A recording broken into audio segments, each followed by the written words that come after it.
Et si demain, nous allons aux élections dans des conditions difficiles, vous parlerez de compromis à l'africaine, alors qu'aujourd'hui, ces mêmes Africains sont en train d'attirer votre attention sur cette ignoble et injuste agression due au fait du Rwanda et demandons même des sanctions, personne n'en parle. Voilà ce que je voulais apporter comme précision pour dire, ça aussi, ça doit changer dans la manière de coopérer avec la France et l'Europe.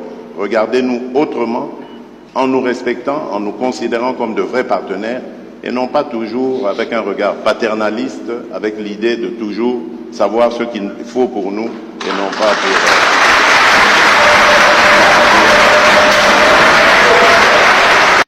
Je pense que le président Macron a Oui, une réaction.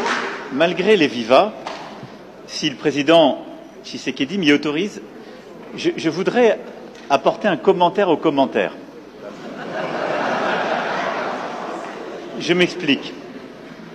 D'abord, je pense que c'est très bien parce qu'on lève beaucoup de malentendus à travers ce jeu de ping-pong. D'abord, je veux que vous sachiez que quand il y a des problèmes électoraux aux États-Unis d'Amérique ou en France, la presse française en parle. Elle les dénonce, elle l'explique, elle s'en saisit et elle en parle de manière aussi intraitable qu'elle le fait quand elle parle de vous. Donc il n'y a pas de double standard. Ce qui serait inquiétant, c'est si la presse française n'en parlait pas pour vous, mais elle en parle aussi pour nous. Mais pas de compromis. Non, mais elle parle de tout, elle parle de malversation quand il y en a. Elle parle beaucoup plus, elle va beaucoup plus loin, il n'y a pas de sujet. Elle essaie de dire la vérité, c'est le travail d'une presse indépendante.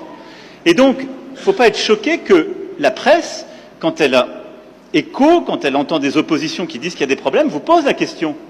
Ce serait un double standard si elle disait on est en Afrique, donc on ne pose même pas la question, ce n'est pas un sujet.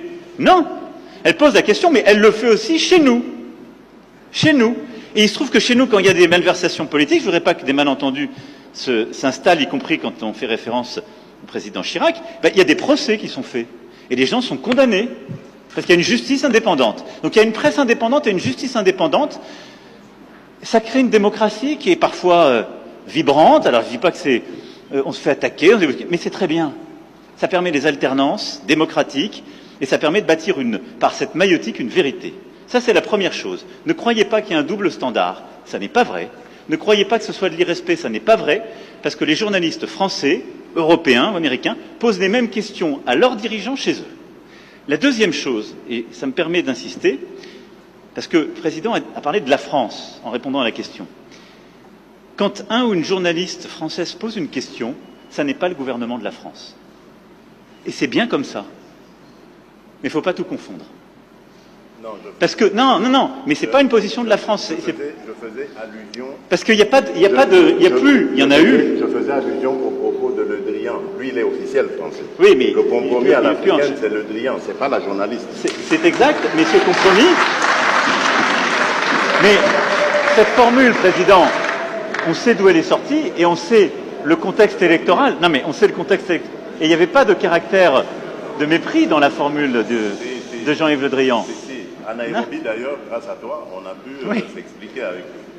Et la France a beaucoup œuvré, vous le savez ô combien, pour qu'il y ait alors une alternance, qui n'aurait pas été à ce moment-là un mécanisme spontané. Je ferme cette parenthèse, mais je voulais faire cette précision. Pardon.